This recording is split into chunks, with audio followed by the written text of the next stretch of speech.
Sa isang marangyang kasal, pinili ng nobyo na ipahiya ang nobya sa harap ng lahat sa pamamagitan ng pagdiin ng wedding cake sa kanyang mukha. Inakala niyang isa itong walang mali siyang biro, isang bagay na magpapatawa sa mga bisita. Ngunit ang sumunod na mga pangyayari ay nagpatigil sa lahat. Bago natin talakayin ang mga detalye, huwag kalimutang mag-subscribe at ipaalam sa amin sa mga komento kung saan kayo nanonood.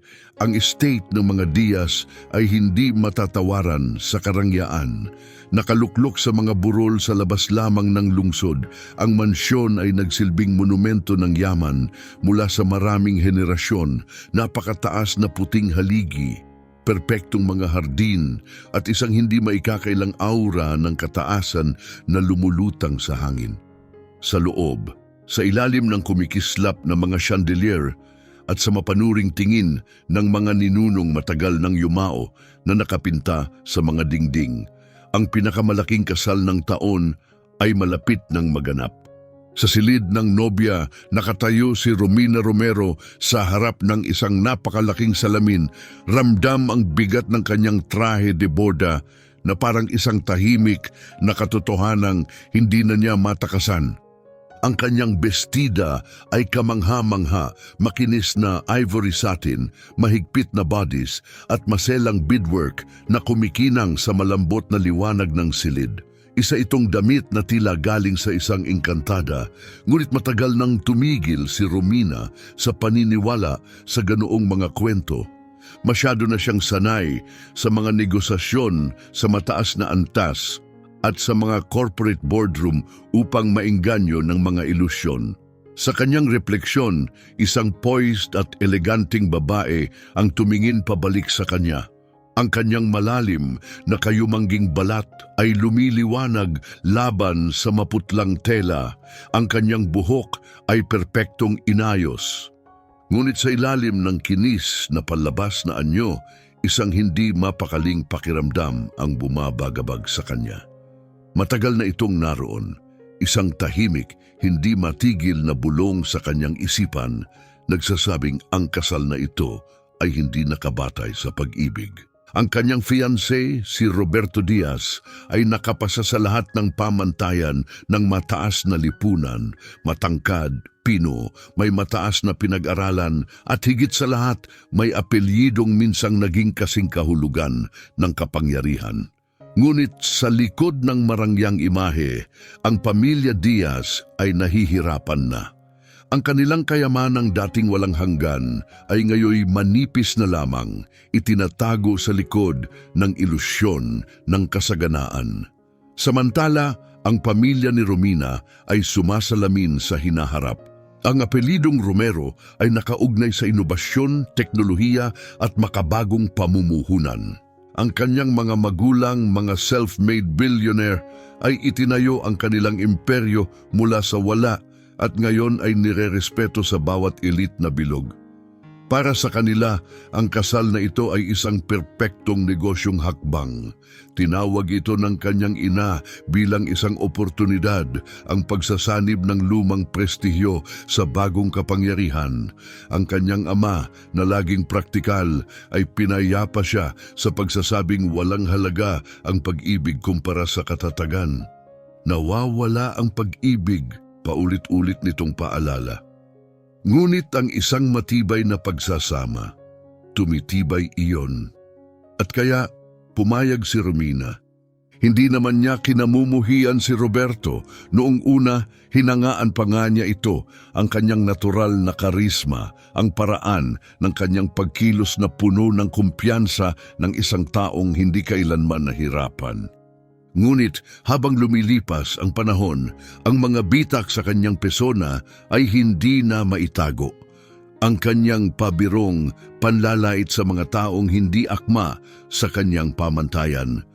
Ang kanyang malamig na tingin sa trabaho ni Romina na tila isang walang kabuluhang libangan lamang. Ang kanyang pakiramdam ng entitlement na para bang sa pagpapakasal sa kanya, isa itong pabor na ibinigay niya.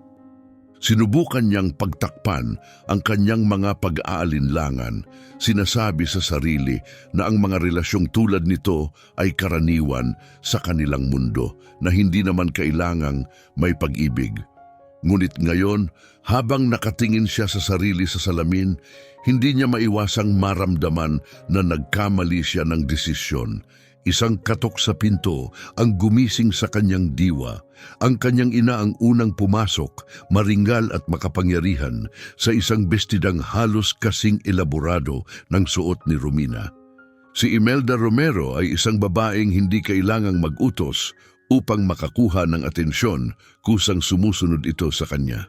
Sa likod niya, pumasok ang ama niyang si Rodolfo Romero, tahimik na pinag-aaralan ng kanyang anak gamit ang parehong matalas na tingin na palagi nitong dala. "Perpekto ka," sabi ni Imelda, inaayos ang isang kulot na buhok ni Romina. Napangiti si Romina ng pilit, lahat ay ayon sa plano. Siyempre ganun nga, lumapit ang kanyang ama, marahang ipinatong ang kamay sa kanyang balikat. "Handa ka na ba?" Isang tanong na may malalim na kahulugan. Hindi siya handa, ngunit tumango siya. Ilang sandali pa, bumaba siya sa ingranding hagdanan, bawat mata sa silid ay nakatutok sa kanya. Sa altar, naghihintay si Roberto, ang kanyang ekspresyon hindi mabasa. Gwapo siya, gaya ng inaasahan, ang kanyang suit walang kapintasan, ang sapatos makintab, ang imahe ng pagiging marangal, ngunit nang hawakan niya ang kamay ni Romina, walang init sa kanyang haplos. Lumipas ang seremonya ng parang isang panaginip. Nagpalitan sila ng panata, nagsuot ng singsing, at nagpalakpakan ang mga bisita. Ang kanilang halik, maikli, pinaghandaan, walang tunay na damdamin, ang naging opisyal na tatak ng kanilang kasunduan. At ganun lang, tapos na. Siya na ngayon si Ginang Romina Diaz. Nagpatuloy ang pagtitipon sa malalawak na hardin ng Diaz Estate sa ilalim ng kumikislap na mga ilaw. Dumaloy ang champagne, umalingaw-ngaw ang tawanan, at naglibot ang mga panauhin, lumulubog sa karangyaan ng gabing yon. Nagsilbi si Romina ng perpekto sa kanyang papel, ngumiti sa tamang sandali at tumanggap ng pagbati na may praktisadong kagandahan. Ngunit sa loob, para siyang estranghero sa sarili niyang buhay. Habang si Roberto ay nagpakasaya, nakipagkamay at nakipag-usap tungkol sa politika at negosyo, isang tahimik na revelasyon ang sumulpot sa isip ni Romina. Hindi siya isang asawa, isa siyang puhunan.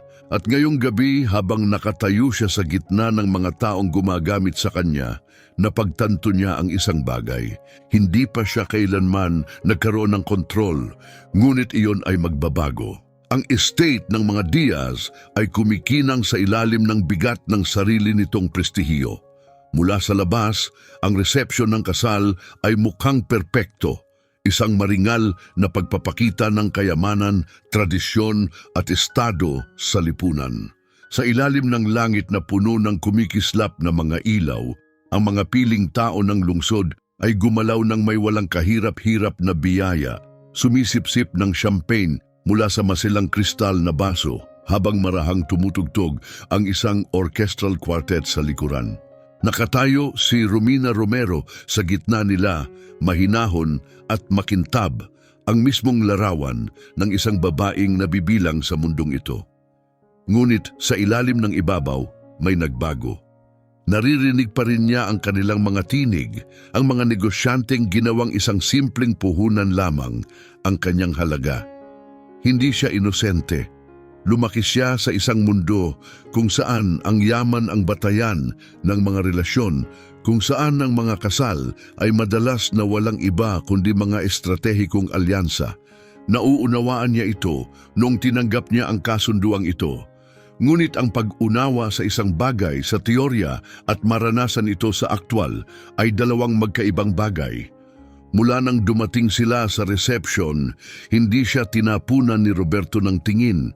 Siya ay nasa kanyang elemento, madaling lumilipat mula sa isang pag-uusap patungo sa isa pa. Ang kanyang alindog ay makinis, ang kanyang pakikisalamuha walang kahirap-hirap. Ginampanan niya ang kanyang papel nang may katumpakan na parang nainsayo na niya ang mga sandaling ito ng 1,000 beses. Samantala, nanatili si Romina sa isang tabi, malayo, isang maingat na inilagay na palamuti sa isang engranding palabas na nilikha upang mapanatili ang ilusyon ng isang makapangyarihang dinastiya. Ngumiti ka, anak, mahinahon ng tinig ng kanyang ina, ngunit malinaw ang utos. Hindi kailanman nag-iwan si Imelda Romero ng anumang bagay sa pagkakataon. Alam niya ang kapangyarihan ng pagpapakita at ang kanyang malalim na asul na bestida na kumikislap sa ilalim ng mga ilaw ay lalo lamang nagdagdag sa kanyang nakakahumaling na presensya habang lumapit siya sa kanyang anak. Pinagmamasdan tayo ng mga tao. Pinilit ni Romina ang isang mahinhing ngiti kahit pa ito'y hindi natural. Muling lumipad ang tingin ni Imelda kay Roberto na nakatayo sa tabi ng bar, abala sa isang masiglang pag-uusap kasama ang ilang mga lalaki. Ginagawa niya ang dapat niyang gawin, puna ng kanyang ina. Otomatiko ang sagot ni Romina. Mabuti naman, ito ang eksaktong inaasahan natin. Ayan na naman ang salitang yon, inaasahan. Dapat kang makihalubilo pa, patuloy ni Imelda. Maraming mahahalagang tao rito ngayong gabi. Hinigpitan ni Romina ang pagkakahawak sa kanyang baso ng champagne. Mahalaga para kanino? Hindi nagbago ang ekspresyon ng kanyang ina. Para sa'yo, para sa hinaharap mo. Dahan-dahang huminga si Romina, wala nang saysay ang pagtatalo. Ginugol ni Imelda ang isang buong buhay sa paglalakbay sa mga kwartong tulad nito, bihasa sa masalimuot na sayaw ng kapangyarihan at impluensya. Para sa kanya, ang resepsyon ng kasal na ito ay hindi isang simpleng selebrasyon, isa itong maingat na pinagplanuhang hakbang sa isang larong nagsimula ilang dekada na ang nakalilipas. At si Romina ang pinakamahalagang piyesa sa larong iyon. Sa kabilang dulo ng silid, nahuli siya sa tingin ni Roberto. Inangat nito ng bahagya ang kanyang baso, isang tahimik na toast, isang pampublikong kilos para sa mata ng iba. Walang iniisip, ginaya ni Romina ang kilos, ngunit sa kanyang kalooban ay naramdaman niyang humigpit ang kanyang sikmura. Ito na ang kanilang realidad ngayon. Walang laman na mga kilos, isang pagsasamang sa pangalan lamang. Ngunit kahit na mahusay niyang ginagampanan ang kanyang papel, nakita ni Romina ang mga lamat na lumilitaw. Ang kanyang makinis na paggalaw ay nagkaroon ng kaunting pag-aalinlangan. Tuwing nakikipag-usap siya sa pamilya ni Romina, ang kanyang pasensya manipis na natatakpan ng isang pilit na ngiti.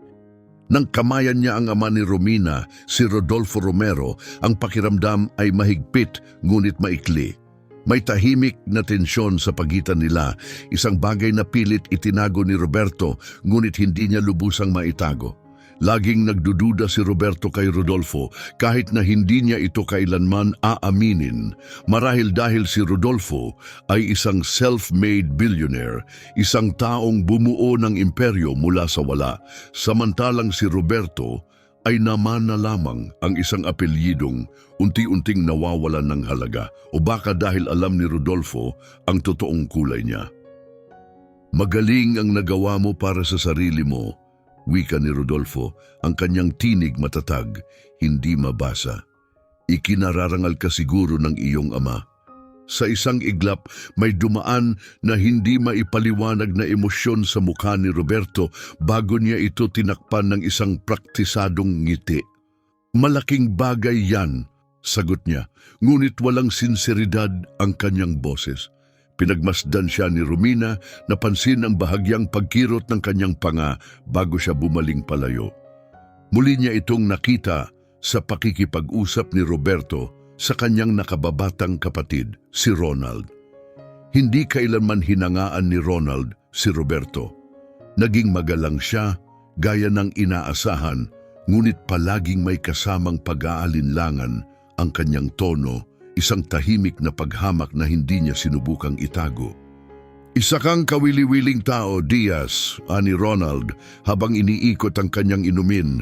Hindi eksakto sa tipo ng lalaking naisip kong mapapangasawa ng kapatid ko. Piliting ngumiti si Roberto. At anong tipo ang iniisip mo? Ngumisi si Ronald. Yung may alam kung ano ang pinapasok niya. Walang dudang may tensyon sa pagitan nila. Alam ni Romina ang babalang nakapaloob sa mga salita ng kanyang kapatid, tulad din ng pagkilala niya sa bumabangong inis ni Roberto. Hindi niya gusto ang hinahamon siya, lalo na ng isang taong itinuturing niyang mas mababa sa kanya. Kumibot ang kanyang mga daliri sa kanyang gilid, isang maliit ngunit malinaw na senyales ng kanyang lumalalang frustrasyon. Sa isang maingat na tawa, nagpaalam si Roberto at lumayo. Sinundan siya ni Romina ng tingin habang tinatawid niya ang silid. Inubos ang kalahati ng kanyang inumin sa isang lagok bago ibinaba ang baso sa tray ng isang waiter. Nagsisimula siyang mawala sa sarili. Lagi nang pinaghihinalaan ni Romina na ang kanyang alindog ay isang manipis na belo lamang, nagtatakip sa isang bagay na mas mapanganib. Nakita na niya ang mga saglit na pagputok nito noon, ang matalim na tono ng kanyang boses kapag hindi niya nakuha ang gusto niya, ang biglang pagdilim ng kanyang tingin kapag naiinis siya. Ngunit ngayong gabi ang mga lamat ay lalong lumalaki. Habang lumilipas ang gabi, ginampanan ni Romina ang kanyang papel, ngumingiti, nakikipagkamay, sumasagot sa mga tanong tungkol sa kanilang honeymoon, sa kanilang hinaharap, sa kanilang ginawang kwentong pag-ibig. At si Roberto, patuloy niyang isinadula ang kanyang palabas. Ngunit ngayon, nakikita na ni Romina ang totoo, at sa ilalim ng lahat ng ito ramdam niya ang hindi matitinag na katiyakan na may isang bagay na paparating. Isang bagay ang malapit ng mabasag. Lahat ay naging masakit na malinaw nang marinig niya ang pag-uusap ni Roberto kasama ang kanyang mga kaibigan. Hindi naman siya sinasadyang makinig, nagdaraan lamang siya sa karamihan. Nang biglang lumutang ang boses nito sa ingay ng selebrasyon. Pinakamatalinong hakbang na nagawa ko, sabi ni Roberto, may halong pagmamayabang sa kanyang tinig. Tumawa ang kanyang mga kaibigan. Para mo namang ginawang negosyong kasunduan, biro ng isa sa kanila. Ikinibit balikat ni Roberto, walang bakas ng pag-aalala. Hindi ba ganoon naman talaga ang kasal?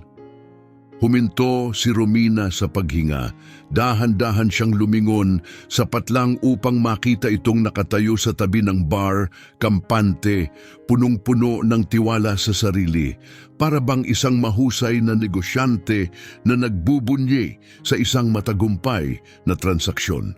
Ang kanyang sikmura ay bumaliktad. Sa kaloob-looban niya alam na niya, nasa harap na niya ang mga palatandaan noon pa man. Ngunit ang marinig ito ng direkta ng walang pag-aalinlangan na parabang isa lamang siyang bahagi ng isang maingat na planong inilatag. Winawasak nito ang anumang ilusyon na pilit niyang hinahawakan. Hindi siya isang kapareha, isa siyang premyo, isang puhunan. At sa sandaling iyon may isang bagay sa kanya ang tumigas. Kung inakala ni Roberto na nanalo na siya, kung naniwala itong basta na lamang siyang gaganap sa kanyang papel at pasasayahin ang buhay nito, malapit na nitong matuklasan kung gaano ito nagkamali. Sa loob ng estate ng mga Diaz, nagpatuloy ang gabi sa isang tuloy-tuloy na palabas ng yaman at sopistikasyon. Ang halimuyak ng mamahaling pabango, lumang alak at masisilang bulaklak ay humalo sa marahang bulungan ng magagalang na pag-uusap. Nag-toast ang mga bisita para sa bagong kasal, ang tawanan ay marahang umaalon sa hangin, bawat detalye ng gabi ay maingat na inayos upang maging perpekto. Lumakad si Romina sa karamihan, ngumiti kung kinakailangan, tumango sa mga papuri, sumagot sa karaniwang tanong tungkol sa kanilang honeymoon at hinaharap. Ngunit lahat ng ito ay isang palabas na lamang ngayon, isang maingat na isinagawang pagtatanghal. Ang anumang pilit niyang ipinakitang init noon ay naglaho at ang natira na lamang ay isang hungkag na pagganap. Mula nang dumating sila sa pagtitipon, hindi siya kinausap ng direkta ni Roberto. Pinanood niya itong gumalaw sa silid. Ang kanyang alindog hindi pa rin kumukupas. Ang kanyang mga salita umaagos ng walang hirap. Ngunit napansin din niya ang isang bagay. Ang banayad na pagbabago sa ekspresyon nito tuwing binabanggit ang kanyang pangalan. Hindi ito ang may hawak ng naratibo at ikinaiinis nito iyon. At ngayon, naunawaan ni Romina ang isang mahalagang bagay tungkol kay Roberto. Hindi nito kailanman inasahan na may makakahati siya sa liwanag ng entablado. Lalong tumalim ang kanyang pagkaunawa nang maupo siya sa dulong mesa na papaligiran ng parehong pamilya. Tulad ng inaasahan, napunta rin ang usapan sa pananalapi. Matagal nang inaasahan ni Romina ang sandaling ito. Hindi lihim ang kayamanan ng kanilang pamilya. Ang pangalang Romero ay kasing kahulugan ng kapangyarihan at tagumpay.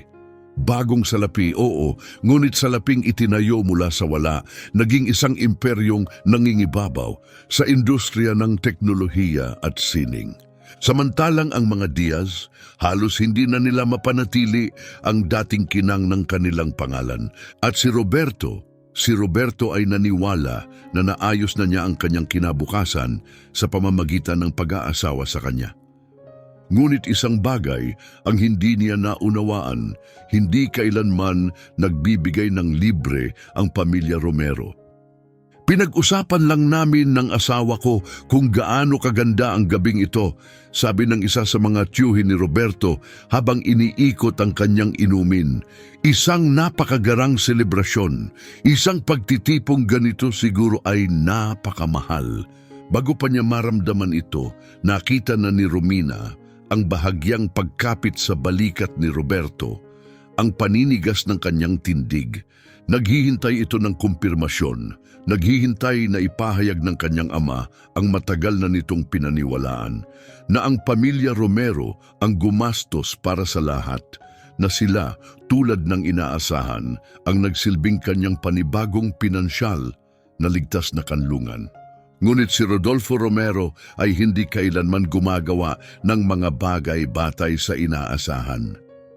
Sinigurado naming patas ang paghahati ng gastos, sagot ng kanyang ama ng kalmado bago dahan-dahang lumagok ng kanyang whiskey. Pagkatapos ng lahat, ito ay pagsasama ng magkapantay. Parang isang suntok ang kanyang mga salita. Hindi na kailangang tumingin ni Romina kay Roberto upang malaman niyang galit ito. Nararamdaman niya ito, ang tahimik na puot na bumabalot sa kanyang katawan, ang galit na pilit nitong tinatago sa ilalim ng kanyang maingat na kontrol. Matagal nang sigurado si Roberto na ang kasal na ito ay ang kanyang sagot, ang kanyang tulay patungo sa walang hanggang seguridad. Naniniwala siyang anuman ang pinansyal na problemang kinakaharap ng kanyang pamilya ay mabubura ng walang kahirap-hirap sa pamamagitan ng kanyang bagong posisyon bilang asawa ni Romina. Ngunit ngayon, unti-unting lumilinaw sa kanya ang katotohanan. Hindi ito isang pagsagip, hindi ito isang regalong ibinigay ng walang hinihinging kapalit. Isa itong negosyong kasunduan at nagkamali siya sa kanyang kalkulasyon. Mabilis na bumawi si Roberto, pilit na isinuot ang kanyang sanay na ngiti. Siyempre, aniya ng madulas, iyon naman talaga ang plano mula sa simula. Ngunit narinig ni Romina ang bahagyang asim sa kanyang tinig, ang matalim na galit na hindi nito lubos na maitago. Habang nagpatuloy ang pag-uusap sa mesa, nanatili siyang nakikiramdam sa lalaking katabi niya. Ang kanyang mga daliri ay marahang tumatama sa malinis na puting mantel. Ang kanyang panga bahagyang nakadiin, ang kanyang paghinga kontrolado. At sa unang pagkakataon ngayong gabi, naramdaman ni Romina ang isang bagay na malapit sa kasiyahan. Pagkatapos ng hapunan, nagkalat ang mga bisita sa buong estate. Tinatamasa ang iba't ibang libangang inihanda sa bawat sulok ng lugar. Ang ilan ay nagtungo sa bukas na bar, ang iba na may naglakad patungo sa malawak na balkonahe, kung saan isang pangalawang orkestra ang tumutugtog sa ilalim ng mga bituin. Si Romina, nangangailangan ng sariwang hangin, ay lumabas patungo sa mga hardin, ngunit hindi pa siya nakakalayo nang marinig niya ang mga yabag sa likuran niya. Roberto, hindi na niya kailangang lumingon upang malaman na siya ito. Ang tunog ng kanyang mga yapak ay sumabay sa kanya. Ang kanyang presensya mabigat sa hindi nasasambit na tensyon. Ilang sandali itong nanahimik. Nakapasok ang mga kamay sa bulsa, ngunit nang sa wakas ay nagsalita. Mababa ang kanyang tinig, kontrolado. May bahid ng pinipigilang galit. Hindi ko inaasahan na ganito kaprinsipiado ang pamilya mo. Dahan-dahang huminga si Romina, pinapanatili ang neutral na ekspresyon sa kanyang mukha. Pantay na paghati sa gastos, isang pagsasama ng magkapantay. Tumawa si Roberto, isang maikli walang siglang halakhak, kagiliw-giliw na paraan ng pagsasabi niyan. Alam niyang nauunawaan nito ang tunay na kahulugan. Hindi ito tungkol sa pera, ito ay tungkol sa kontrol. Matalino ang pagkakaguhit ng linya ng kanyang pamilya, malinaw na ipinapahayag na hindi nila basta-basta ipagkakaloob sa kanya ang kanilang yaman. Wala siyang hawak na blangkong tseke. At iyon ang tunay na bumigwas sa kanya. Lumingon si Romina sapat lang upang salubungin ang titig nito. Wala na ang karaniwang kinang ng kanyang alindog. Sa halip, may kung anong lamig at tigas sa kanyang tingin. Buong buhay ni Roberto, naniwala siyang mas mataas siya sa mga kagaya ni Romina. At ngayon ay natutuklasan niyang nagkamali siya. Nakita niya sa mata nito ang bahagyang pagkadurog ng kanyang ego, ang poot na hindi nito maitatago. At sa sandaling iyon, naunawaan ni Romina, hindi ito pagsasama, isa itong laban, isang tahimik na digmaan ng nakatagong salita at lihim na tagumpay. At ngayong gabi nanalo siya sa unang yugto. Lumipas ang natitirang oras ng gabi ng parang isang panaginip. Muli nang isinusuot ni Roberto ang kanyang maskara, nakikipag-usap sa mga panauhin, ipinapakita ang kanyang sanay na ngiti, ginagampanan ang papel ng perpektong nobyo. Ngunit alam na ni Romina ang totoo. Nakikita niya ang tensyon sa balikat nito, ang pagliit ng hawak nito sa baso ng champagne, ang bahagyang pag-aalboroto tuwing mas binibigyang pansin ng iba ang kanyang pangalan kaysa sa kanya. Dapat ay nakakaramdam siya ng kaba, ngunit ang kanyang nararamdaman ay ibang-iba, kapangyarihan. Sa unang pagkakataon simula nang ipagkasundo ang kasal na ito, siya na ngayon ang may hawak ng baraha. Naglakad si Romina sa bulwagan, mahinahon, pinapanatili ang kanyang walang bahid na postura. Ngunit sa likod ng ngiting iyon, hindi lang siya nagpapakita, nagbabantay siya. Pinagmamasdan si Roberto habang nakikipag-usap, ang kanyang kilos maingat, ang kanyang tinig makinis.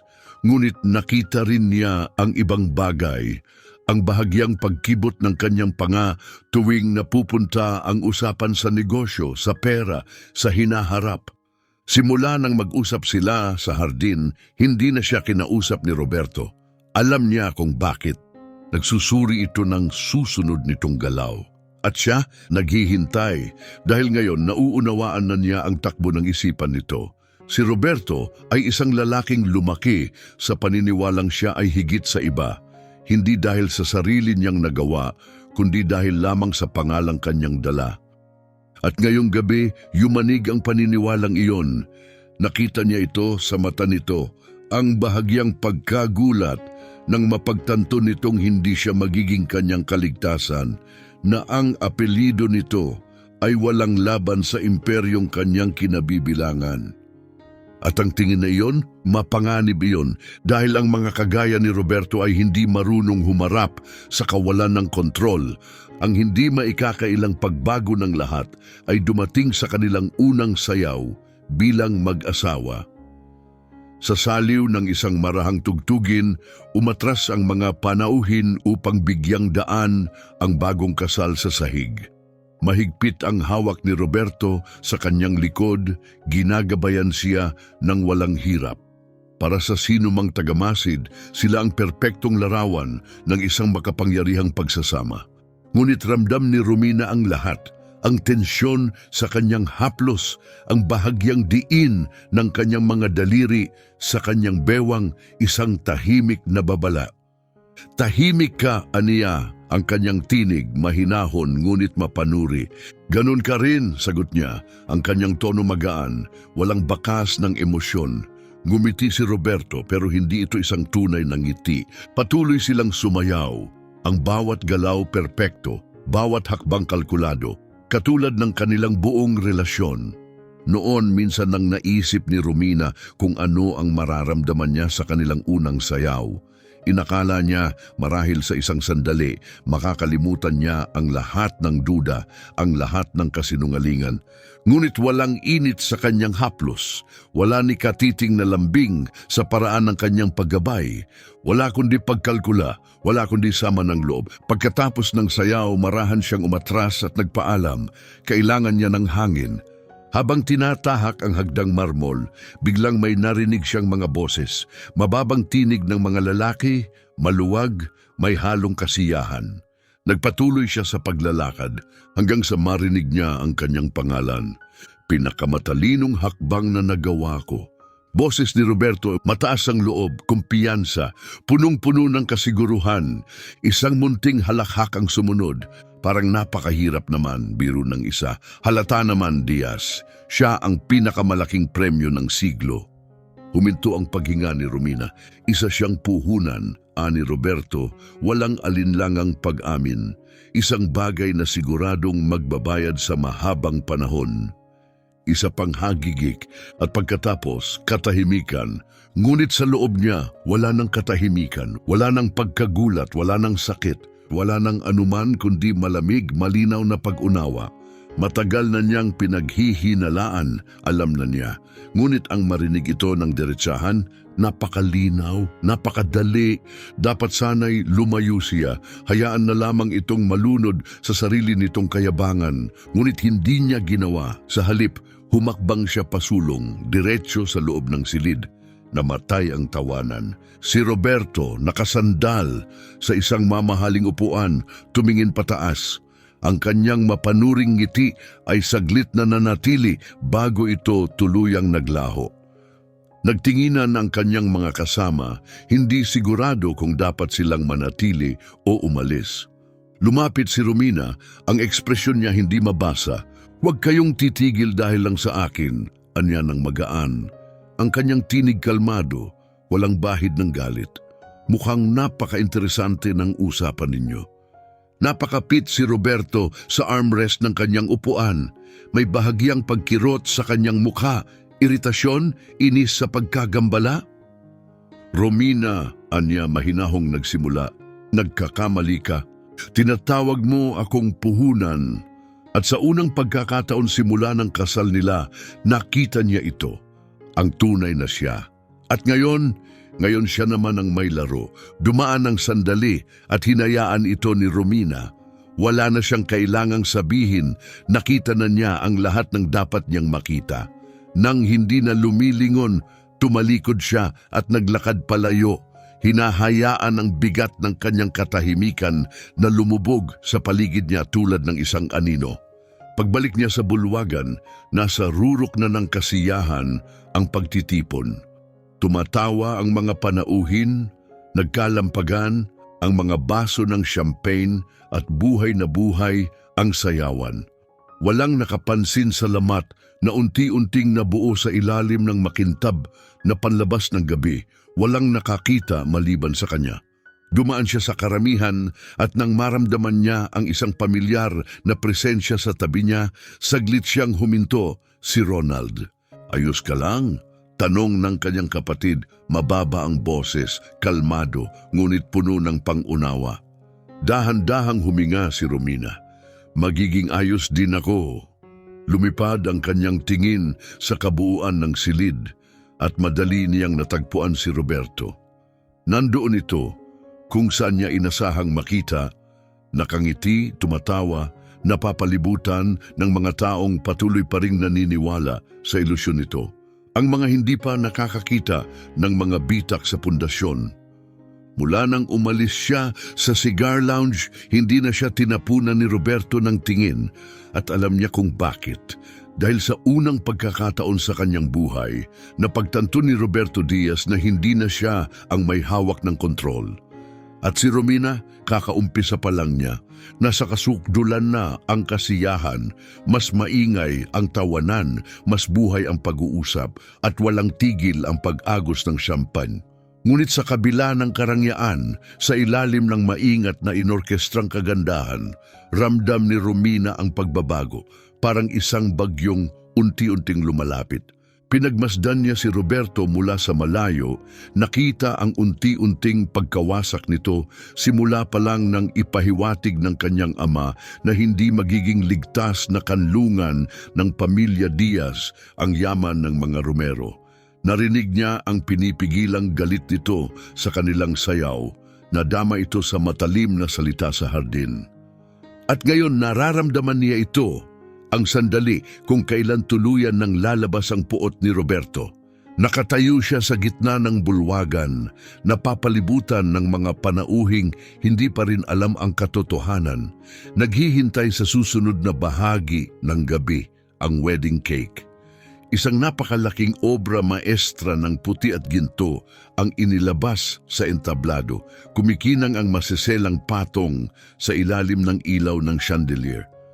Ang pagputol ng cake ay isang tradisyon, isang simbolo ng pagkakaisa, ang una nilang kilos bilang mag-asawa. Noon inakala niyang magiging iba ang sandaling ito, pero tulad ng marami pang bagay, nagkamali siya sa kanyang inaakala. Lumapit siya habang nagbaling ang atensyon ng mga panauhin sa kanila. Naroon na si Roberto, nakahanda, ang peke nitong ngiti nakapaskil sa mukha. Ngunit alam na niya ang totoo. Nakita niya ang galit na patuloy na nag-aapoy sa likod ng kanyang pinakintab na anyo. Alam niyang hindi pa ito nakakalimot sa nangyari kanina. Hindi pa nito natutunaw ang pagkapahiya nang malaman niyang hindi siya ang may hawak ng kapangyarihan. Si Roberto Diaz ay isang lalaking laging naniwalang hindi siya kayang galawin. Ngayong gabi, napagtanto niyang mali siya. Tumayo siya sa tabi nito, maingat na hindi hinahayaan ang kanilang katawan na magdikit. Nakatutok sa kanila ang mga kamera na kukuhanan ang bawat galaw nila. Isang pilak na kutsilyo ang inabot sa kanya. Inabot din ito ni Roberto at nagdikit ang kanilang mga daliri. Ang bigat ng talim sa pagitan nila ay tila mas mabigat kaysa sa nararapat. Sabay nilang pinutol ang unang bahagi ng cake, isang malinis, eksaktong hiwa. Nagpalakpakan ng mga panauhin, kumislap ang mga kamera. At pagkatapos, dumating ang pinakahihintay na sandali, ang unang subo. Saglit lamang siyang nagatubili. Inangat niya ang isang maliit na piraso sa labi ni Roberto at tinanggap naman niya ito, bahagyang umiigting ang kanyang panga habang ngumungguya. At pagkatapos, siya naman. Alam na niya bago pa ito mangyari, nakita niya ito sa paraan ng pag-abot niya sa isang mas malaking piraso ng cake, sa bahagyang paghigpit ng hawak nito sa cake. At sa isang iglap, alam niya, hindi ito tungkol sa tradisyon, hindi ito mapagbiro. Ito ay isang lalaking desperadong bawiin ang kapangyarihang nawala sa kanya. Hindi siya gumalaw. May mga bagay na kailangang makita ng lahat. Sa isang mabilis, sinadyang kilos, inangat ni Roberto ang piraso ng cake at marahas itong isinubsob sa kanyang mukha. Saglit na huminto ang oras. Nanahimik ang buong silid, isang makapal na patong ng frosting ang bumalot sa kanyang pisngi, sa kanyang labi, sa kanyang mga pilik mata. Ang matamis na cream ay dumaloy pababa sa masisilang puntas ng kanyang bestida. Ilang panauhin ang bahagyang natawa, hindi sigurado kung bahagi ba ito ng kasiyahan. Ngunit hindi tumawa si Romina. Hindi siya gumalaw, hindi siya nagsalita. Tumayo lang siya roon, hinayaan ang katahimikan na lumubog sa hangin. Pinaparamdam sa lahat ang bigat ng ginawa ni Roberto. Inaakala niyang tatawa ang mga tao.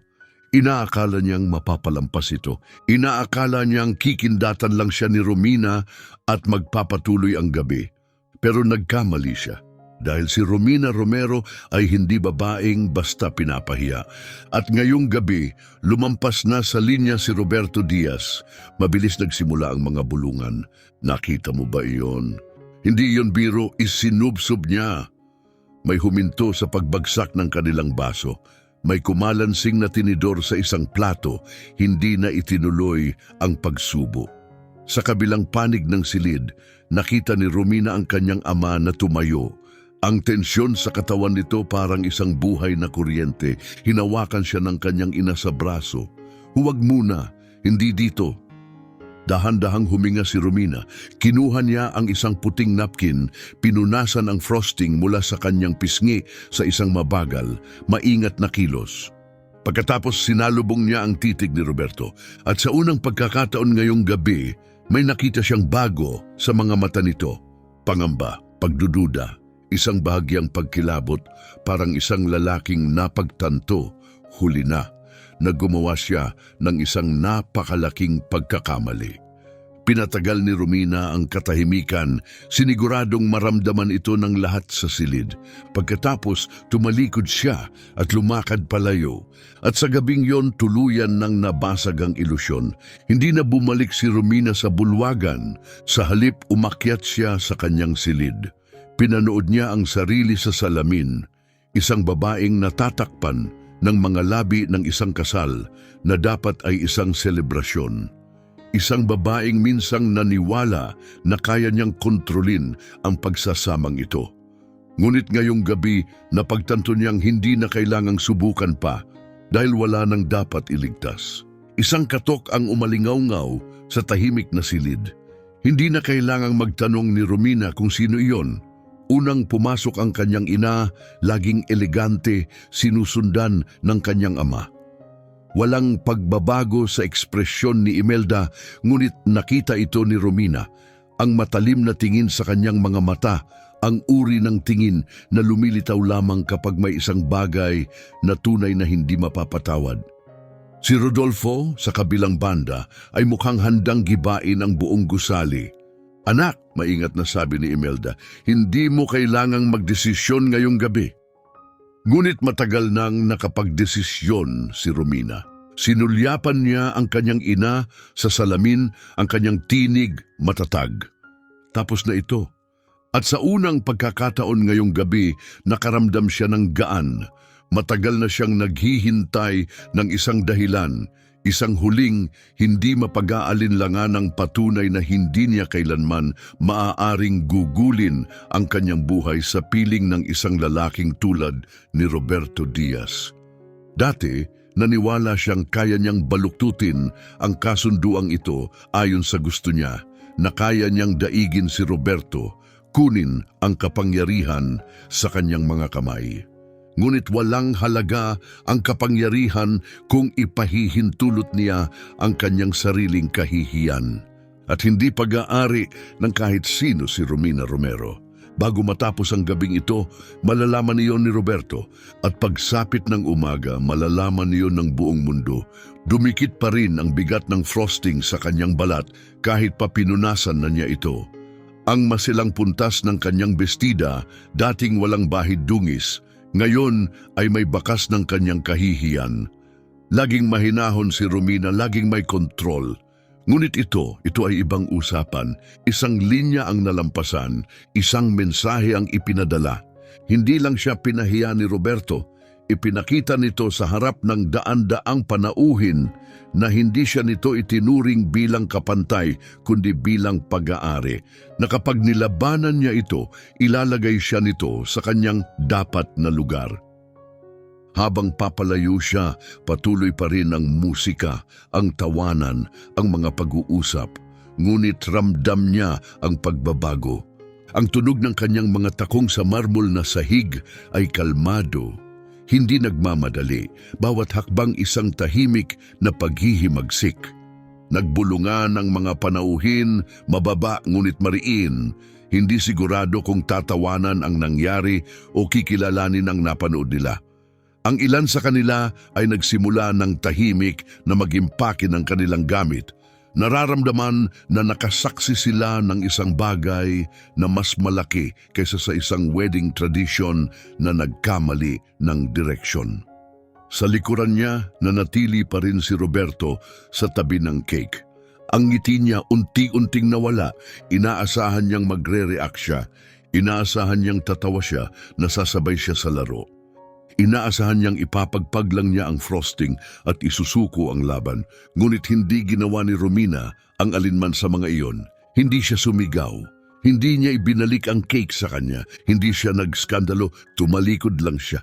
At sa paggawa niya nito, mas marami siyang sinabi kaysa sa anumang salitang mabibitawan niya. Dumaan siya sa mga waiter na tila napako sa kinatatayuan, sa mga panauhin na agad ibinaling ang kanilang mga mata palayo, sa mga miyembro ng kanyang pamilya na tahimik na nanonood, puno ng galit.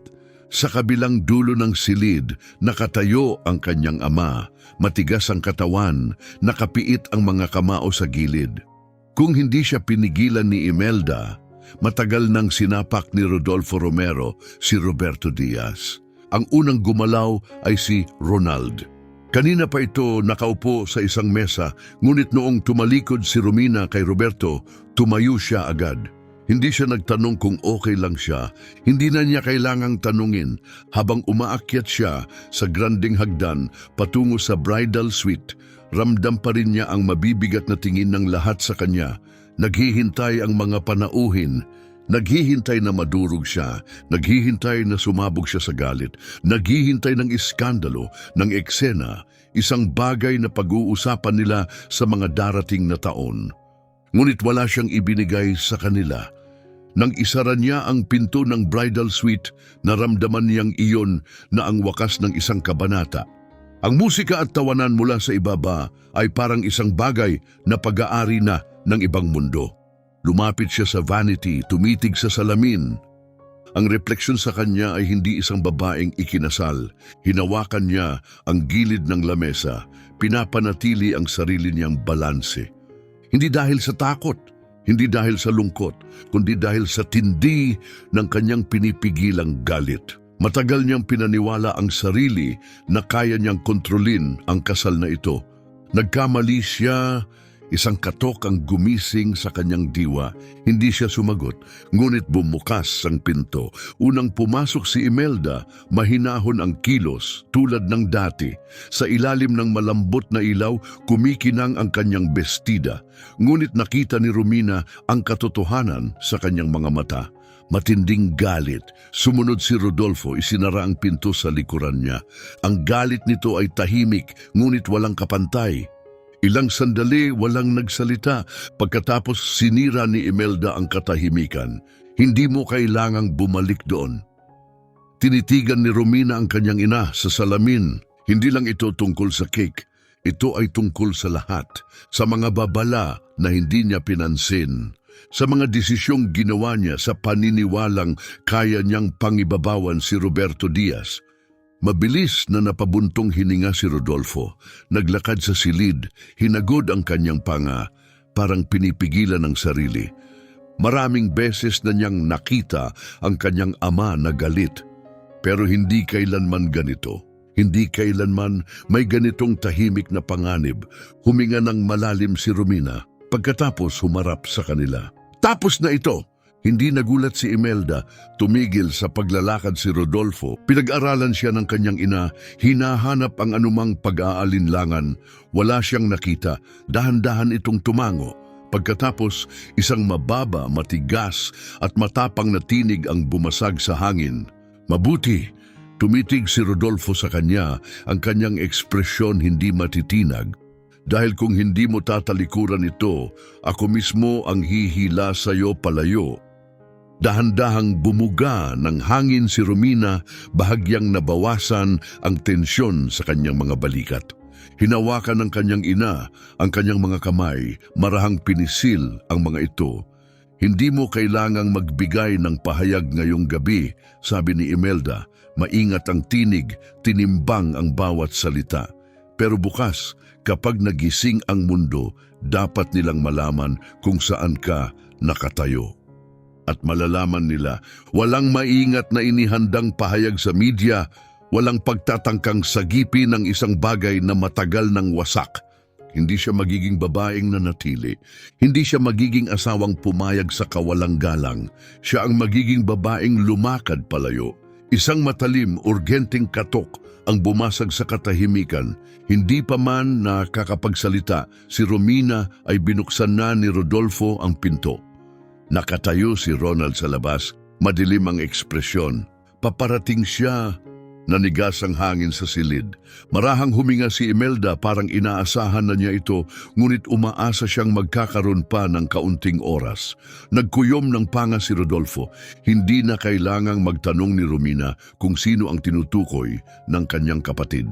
Siyempre si Roberto, dahil ganyan ang mga lalaking tulad niya. Laging itinutulak ang mga hangganan. Laging sinusubok ang pasensya. Laging humihingi ng paliwanag kapag hindi sumunod ang mundo sa gusto nila. Pero ngayong gabi, matutunan ni Roberto ang isang bagay. Tapos na siyang magpaliwanag. Ipinagpag niya ang natitirang bakas ng cake mula sa kanyang bestida. Inangat ang kanyang mga balikat at lumingon sa pinto nang may parehong maringal na tikas na matagal nang dala ng kanyang ina. Papasukin mo siya.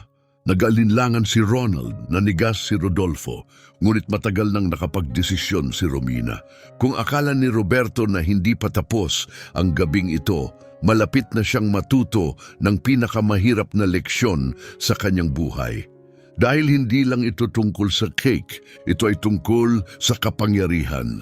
At sa unang pagkakataon sa kanyang buhay, matutunan ni Roberto Diaz kung ano ang pakiramdam nang mawalan nito. Bumukas ang pinto bago pa siya makatok. Isang saglit nag-alinlangan si Roberto. Pagkatapos, pumasok siya.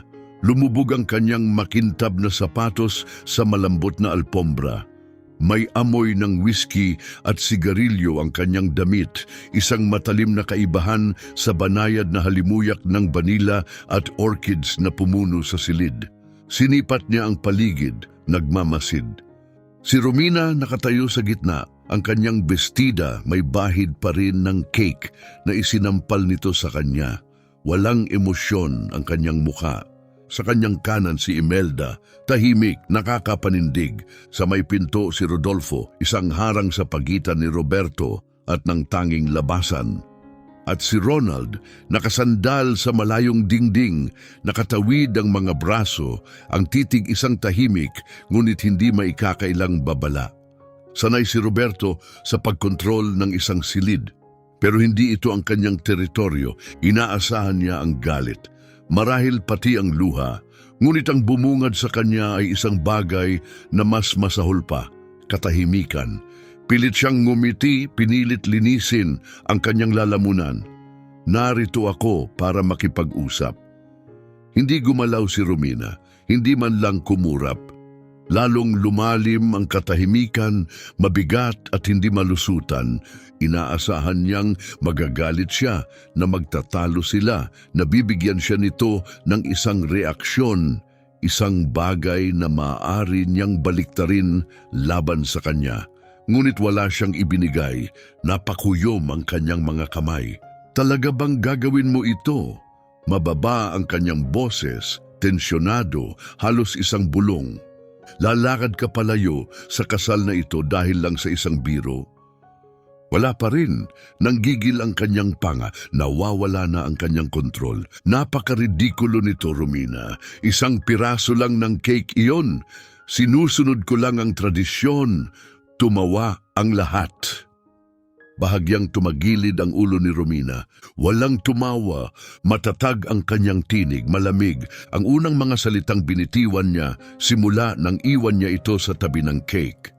At tumarak ang mga ito sa kanyang ego. Uminit ang kanyang mukha, mas bumigat ang kanyang paghinga. Ganoon ba? May pang-uyam na sa kanyang tono. Ganito na lang? Pahihiyain mo ako? Gagawin mong eksena ang lahat ng ito para sa isang maliit na bagay. Nag-shift si Rodolfo, isang tahimik ngunit matinding babala. Pero hindi na kailangan ni Romina ng proteksyon. Panalo na siya. Bahagya siyang lumapit, isang maliit na hakbang lamang.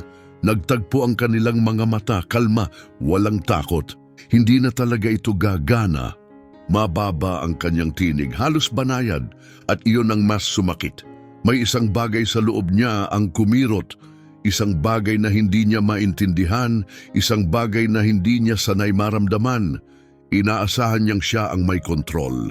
Inaasahan niyang siya ang magdidikta ng kondisyon. Hindi niya inasahan ang matalo. Malakas siyang bumuga ng hangin, saglit na lumubog ang maskara bago pinilit ang isang pilit ng ngiti. Ano ngayon? May bahid ng panunuya sa kanyang boses. Iniisip mo bang makakalakad ka na lang basta? Hindi ganyan gumagana ang mundo, Romina. Hindi mo pwedeng baguhin ang mga patakaran kapag hindi mo gusto ang resulta. Ngumiti si Romina, hindi isang malambing na ngiti, hindi isang mapang-akit na ngiti, isang mapanganib na ngiti. Ginawa ko na. At yun na ang katapusan. Tumayo si Roberto, tila naghihintay na may magsabing hindi ito totoo, na nagbibiro lang siya, na ito'y isang panandaliang pagkakamali. Ngunit walang nagsalita dahil lahat sa silid na iyon ay alam na ang katotohanan. Tapos na si Romina Romero. Walang ibang sinabi si Roberto. Tumalikod siya, lumabas. Pagsara ng pinto sa kanyang likuran, binalot ng katahimikan ang espasyong kanyang iniwan. Dahan-dahang bumuntong hininga si Imelda, may kung anong hindi mabasa sa kanyang tingin. Tumango si Rodolfo, isang tahimik na pagsang-ayon sa kung ano ang palagi niyang alam. Bahagyang ngumiti si Ronald, tila hindi nagulat na umalis si Roberto na walang laban. At si Romina, sa unang pagkakataon sa napakatagal na panahon, lumuwag ang kanyang dibdib. Tapos na. Pagsara ng pinto, isang kabanata ang natapos. Matagal na niyang inisip kung kailan siya makakawala. Hindi niya akalaing mangyayari ito ngayon.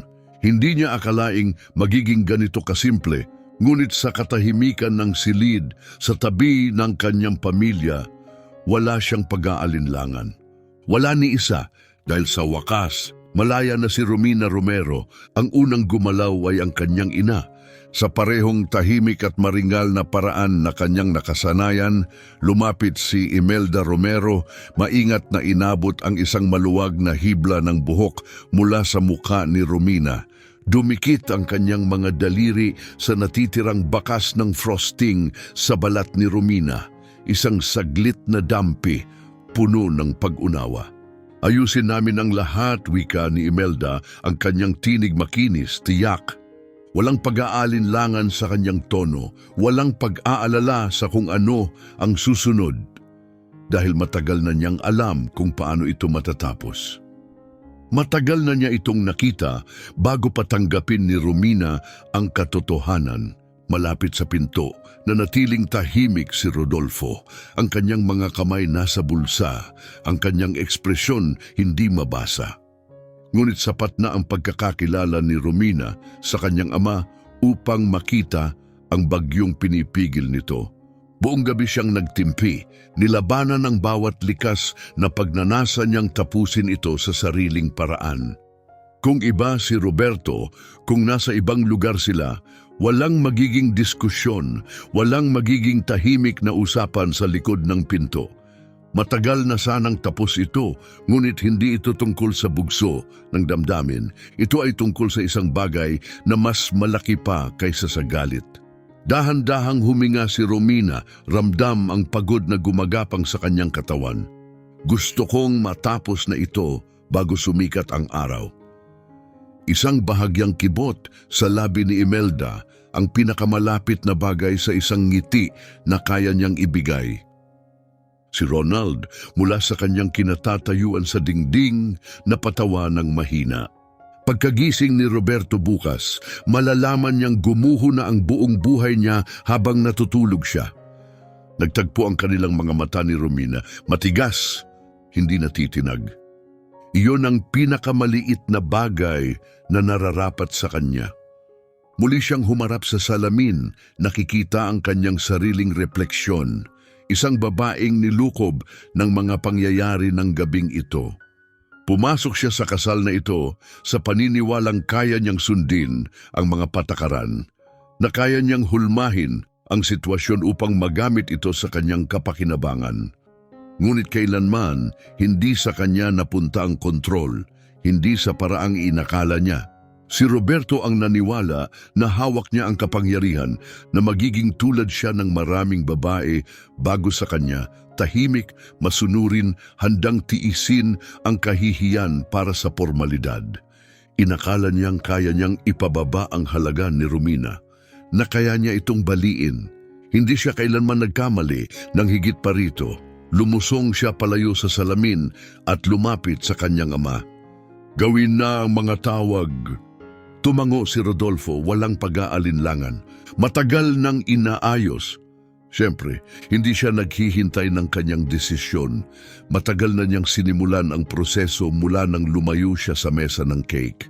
Mula nang gawing malinaw ni Romina na tapos na ang kasal na ito, laging si Imelda ang naging mukha ng pamilya Romero.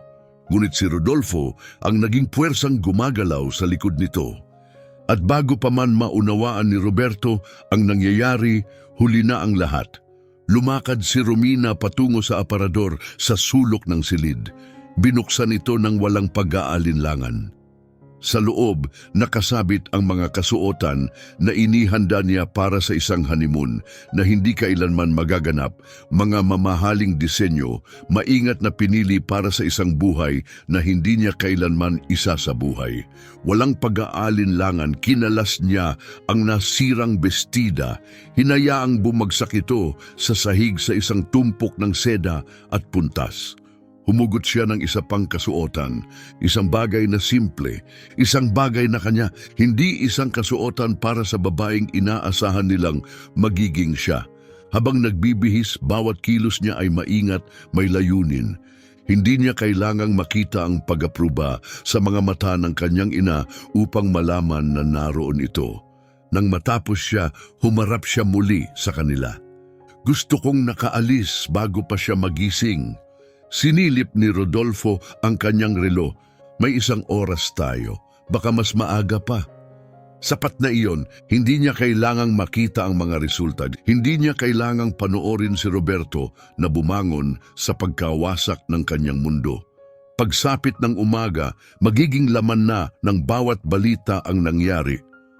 Ang engagement na tinapos, ang kasal na hindi nagtagal, ang mga mahihinang koneksyon ni Roberto, mga negosyong unti-unti nang natutunaw, tuluyan nang mawawala. Ang kanyang pangalan na minsang ipinagmamalaki bilang isang pamana, ngayon ay magiging paalala ng isang lalaking nawala ang lahat sa loob lamang ng isang gabi. Wala nang balikan mula rito. Alam ni Romina na susubukan ni Roberto, lalaban ito, magrereklamo. Kakapit sa natitirang hibla ng kontrol na akala niyang mayroon pa siya. Pero wala na itong halaga dahil minaliit niya si Romina at iyon ay isang pagkakamaling walang sinuman ang nakaliligtas ng 2 beses. Lumakad siya papunta sa pinto. Si Rodolfo ay nasa telepono na, mababa ang boses, matatag habang inaayos ang huling mga detalye. Si Ronald ay sumabay sa kanya, tahimik ngunit kasangga. Sumunod si Imelda, hindi nagsasalita ngunit buo ang paninindigan. Hindi lumingon si Romina. Wala nang dahilan para bumalik. Pumasok sila sa elevator, ang bigat ng gabi ay bumalot sa kanila. Habang unti-unting sumasara ang mga pinto, sa wakas, bumasag ng katahimikan si Imelda. "Saan mo gustong pumunta?" Saglit na pinag-isipan ni Romina ang tanong. Pagkatapos, marahan siyang bumuga ng hangin. "Kahit saan, basta hindi dito." Minsan pa tumango si Imelda. "Doon tayo pupunta." Dahan-dahang bumaba ang elevator at sa unang pagkakataon matapos ang napakatagal na panahon, nararamdaman ni Romina Romero na siya ay malaya. Kung nagustuhan mo ang kwentong ito, huwag kalimutang mag-subscribe para hindi ka mahuli sa iba pang makapangyarihang kwento. Panoorin ang iba pa naming videos para sa higit pang inspirasyon at ibahagi ito sa isang taong maaaring kailanganin ito. Hanggang sa muli.